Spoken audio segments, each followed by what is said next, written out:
आमच्या बंधूंच्या सगळ्याच ऐन 24व्या वयात नुकतंच आपण जीवनातली खरी जबाबदारीची इनिंग ज्यावेळेस आपण सुरू करतो अशा वेळेस ते प्रसंग घडला आणि खरं तर आम्ही प्रचंड म्हणजे खचलो होतो त्या सगळ्या परिस्थितीमध्ये. म्हणजे आईला इतका जबरदस्त धक्का बसला की कारण माझा बंधू म्हणजे माझ्या आईचा फार लाडका.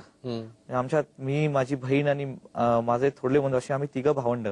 तर आमच्या बंधूंचं आणि आमच्या आईंचं नातं फार वेगळं होतं. म्हणजे कुठल्याही एखादी गोष्ट तो कदाचित त्याच्या मित्रांना सांगणार नाही, मलाही सांगणार नाही, पण आमच्या आईनं तो मनमोकळेपणे सगळ्याच गोष्टी सांगायच्या. म्हणजे कदाचित त्याच्या कॉलेज जीवनातल्या असतील, दैनंदिन घडणाऱ्या काही गोष्टी असतील, प्रसंग असतील, त्यांच्या माझ्या भावांना तशी गाड्यांची आवड होती, संगीताची आवड होती, क्रीडा क्षेत्रातली तर प्रचंड आवड होती, फुटबॉल खेळायला खूप आवडायचं त्यांचा.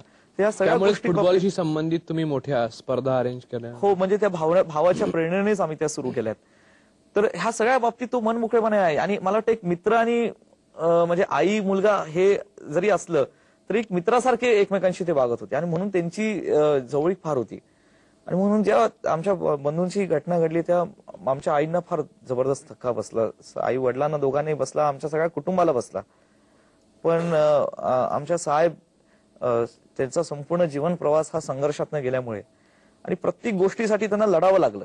ह्या गोष्टीतनंही ते कसे बरे काळजावर दगड ठेवून, जे मराठीत एक म्हण आहे तसं त्यांनी प्रत्यक्ष ठेवलं आणि ते त्यांनी काम करायला परत सुरुवात केली. म्हणजे मला आठवतं भारतीय विद्यापीठाच्या एका कार्यक्रमात नुकताच काही दिवसानंतर हा म्हणजे प्रसंग घडला होता नाही, काही 4-5 महिन्यांमध्ये हा कार्यक्रम होता. कार्यक्रमांमध्ये त्यांनी जाहीरपणे सांगितलं की माझा जरी मुलगा गेला असेल आणि तरी मी भारतीय विद्यापीठातल्या प्रत्येक विद्यार्थ्यांच्या डोळ्यामध्ये मग अभिजितला पाहतो. म्हणजे हे एक जे स्टेटमेंट त्यांनी केलं ते माझ्या मनालाही इतकं स्पर्श झालं, माझ्या भावनेला.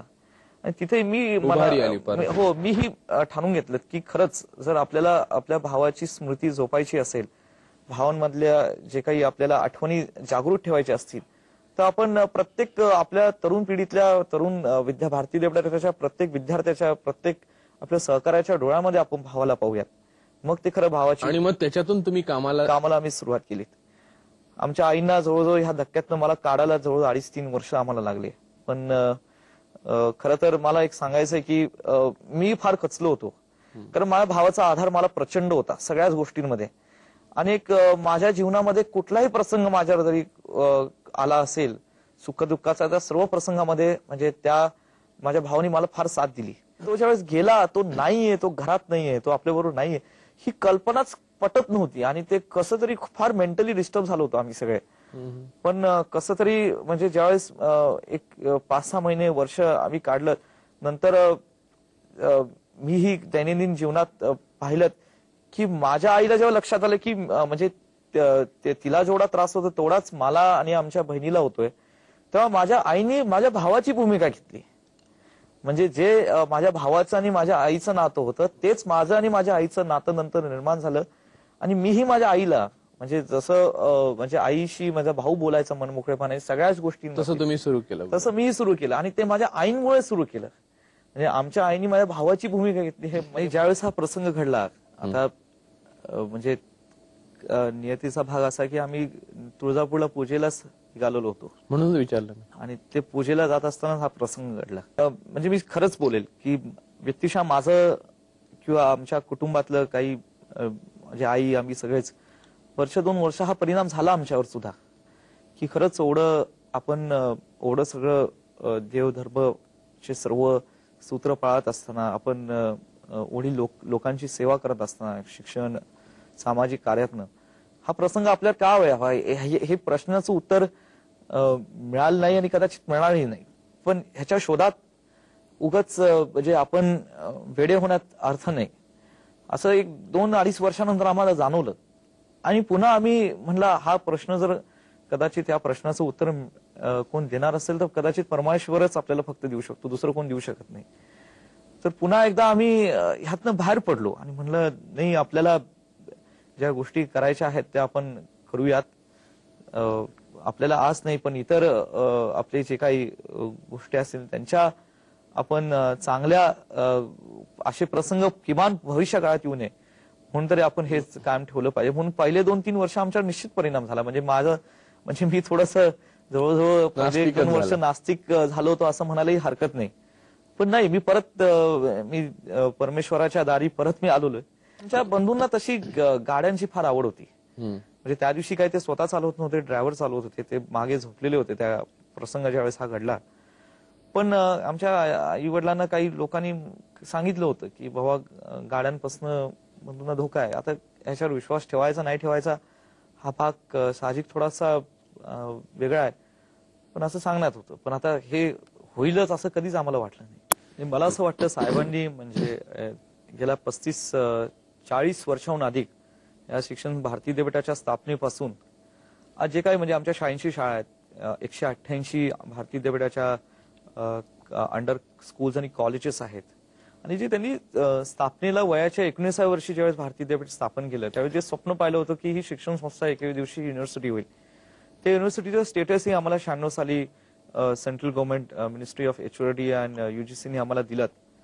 आणि युनिव्हर्सिटीमध्ये रूपांतर झाल्यानंतर म्हणजे युनिव्हर्सिटीला लागणाऱ्या ज्या काही मूलभूत सुविधा आहेत, शैक्षणिक दर्जा आहे, तो दर्जा सुद्धा आम्ही सातत्याने उंचवण्याचा आम्ही प्रयत्न केला.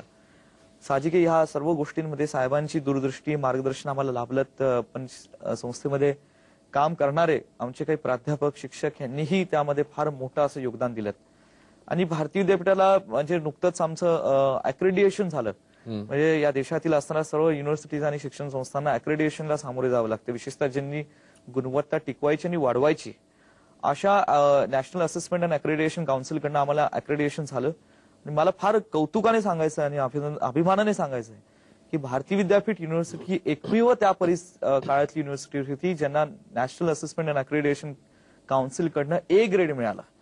म्हणजे त्यांची गुण जे असतात ते 100 गुणांपैकी ए ग्रेड ह्यांना 90हून अधिक ज्यांना गुण असतात त्यांना ए ग्रेड मिळतात. आणि देशातल्याच महाराष्ट्रातल्याच नाही तर देशातल्या काही बोटा मोजण्या इतकंच काही शिक्षण संस्था ज्यांना हा ए ग्रेड मानाचा असा ए ग्रेड आम्हाला प्राप्त झाला.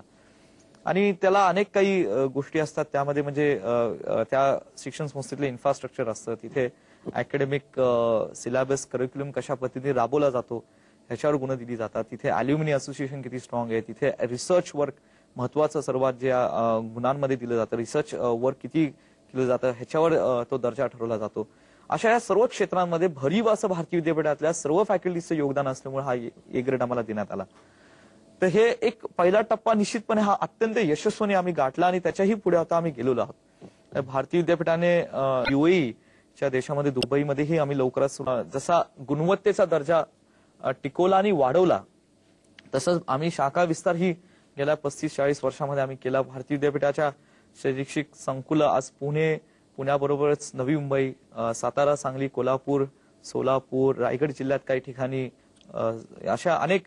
पण ह्याच्या महाराष्ट्राच्या बाहेर आम्ही दिल्ली या ठिकाणी 93-94 साली एक शैक्षणिक संकुल आम्ही तिथं उभं केलं. जवळजवळ 13 एकर जागा भारतीय विद्यापीठाची तिथे आहे. अत्यंत चांगलं नावलौकिक असं इंजिनिअरिंग कॉलेज, मॅनेजमेंट इन्स्टिट्यूट आम्ही तिथं सुरू केलेलं आहे. लवकरच तिथं लॉ कॉलेज सुरू करण्याचाही संकल्पना आमची तिथे आहे. आणि आता आम्ही भारतीय विद्यापीठाची एक शाखा परदेशात सुद्धा म्हणजे च्या देशामध्ये दुबईमध्येही आम्ही लवकरच सुरू करणार आहोत.